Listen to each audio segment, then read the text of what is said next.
공부해 보도록 하겠습니다. 자, 실전 논술 문제. 일단 문제 보죠. 2011년도 연세대학교 예시 문제인데, 자, 문제 봅니다. 제시문 다에 나타난 염상진의 사고방식과 대비하여, 대비 밑줄. 자, 대비한다는 것은 차이점을 드러내는 거죠. 자, 차이점을 드러내면서 제시문 가와 나에 나타난 일본과 을의 사고방식의 공통점을 설명하고, 자, 가와 나는 공통점이 있습니다. 그 공통점을 다와 대비해서 설명하고, 이를 바탕으로 한 사고방식의 입장에서 다른 사고방식의 한계를 논하시오. 900자 내내. 자, 설명하고에서 자르세요. 설명하고에서 자르고, 결국 이 900자가 앞에 450자는 염상진의 사고방식과 대비해서 가와 나의 공통점을 설명하는 부분, 나머지 450자는 한계를 논하는 부분. 한계를 논하는 것은 결국 평가하는 거거든요. 비판적으로 평가하는 겁니다. 자, 그래서 이 문제의 앞부분은 비교 분석 유형이에요. 그리고 이 문제의 뒷부분은 평가 유형입니다. 자, 그럴 때 우리는 제시문 분석을 중심으로 하고 있으니까는 앞부분만 보겠습니다. 어떻게 대비할 수 있을 것인가만 보면은 일단 제시문 다의 염상진의 사고방식부터 살펴보도록 하죠. 자, 제시문 다의 염상진의 사고방식. 자, 요 염상진이라는 사람은 자, 어떤 사건에 직면합니다. 이 사건은 두 사람의 생명이 달린 사건이라고 얘기해요. 자, 그런데 그 두 사람은, 자, 지금 두 번째 줄 보세요. 자신에게 특별한 변호의 기회가 주어진다고 해도 그들을 살려낼 만한 논리를 전개할 수가 없는 일이었다. 지금 그 두 사람은 죽을 지경입니다. 자, 그 두 사람이 어떤 행동을 했느냐? 두 번째 문제에 나옵니다. 그들은 휴전이 그렇게 두려웠던 것일까? 휴전. 자, 우리나라에서 휴전이라는 사건이 벌어졌던 때가 언젠가요?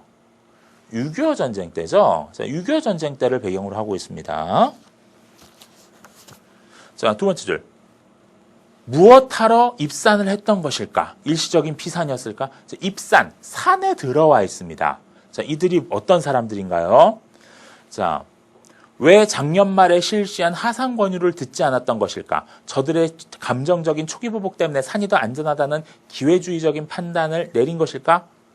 자, 지금 이들은 산에 있습니다. 하산하라는 권고도 듣지 않았던 사람들이 그 산에서 벗어나려고 하다가 잡힌 상황이에요. 6.25 전쟁 때 산에서 있었던 이 사람들 누굴까요? 자, 빨치산들입니다. 자, 지금 사회주의적 신념, 공산주의적인 신념을 가지고 이제 산에 들어가서 게릴라전을 벌이던 사람들이 배경이에요. 자, 배경이고요.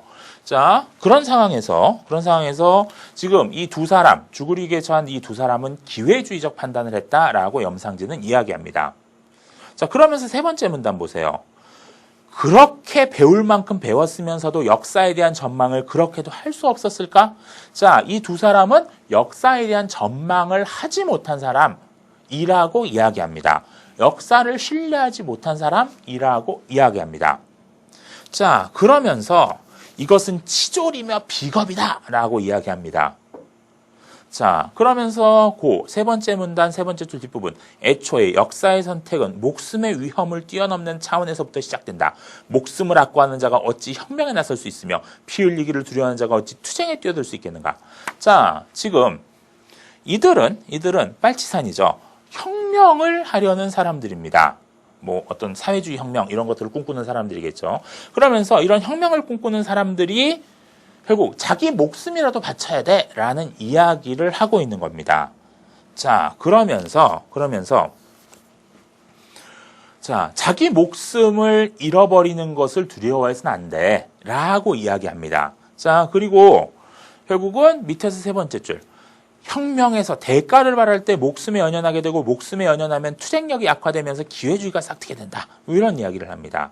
결국은 혁명의 대가도 바라서는 안 되고 목숨도 아까워서는 안 돼 라고 얘기하죠.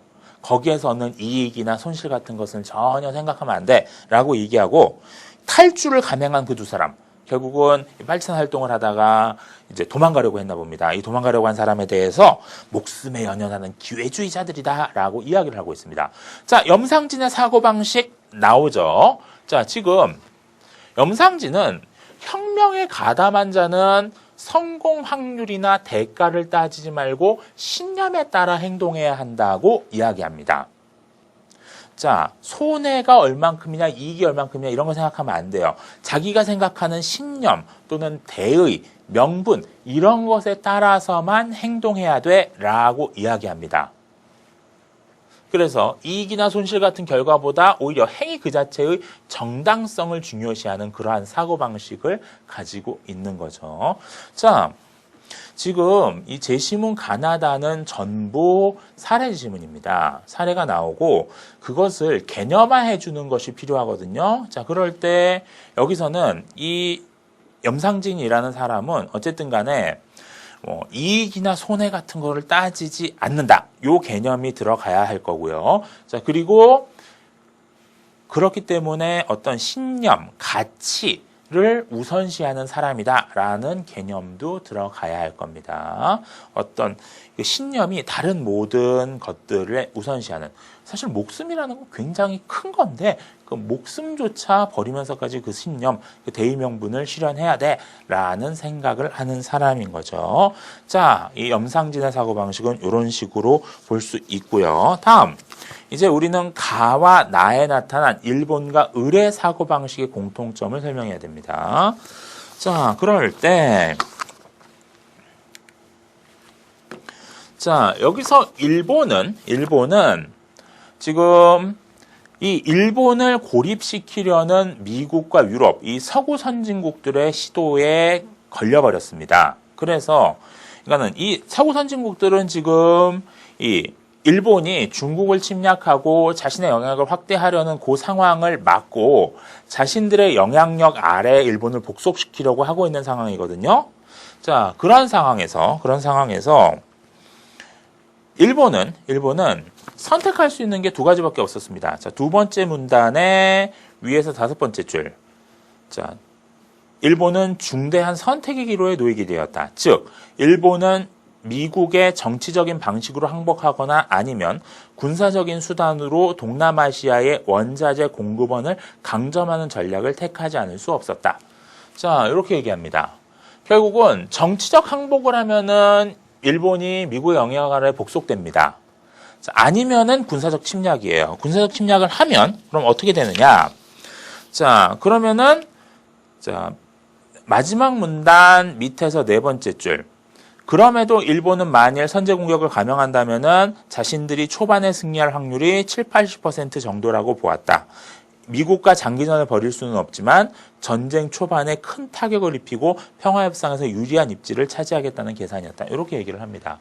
결국은 군사적인 침략을 하면 70-80%의 초반 승전 확률이 있고 평화협상에서 유리한 입지를 다질 수 있고 만약에 20-30%의 초반 패전 확률에 걸리면은 엄청난 위험이 있는 거죠.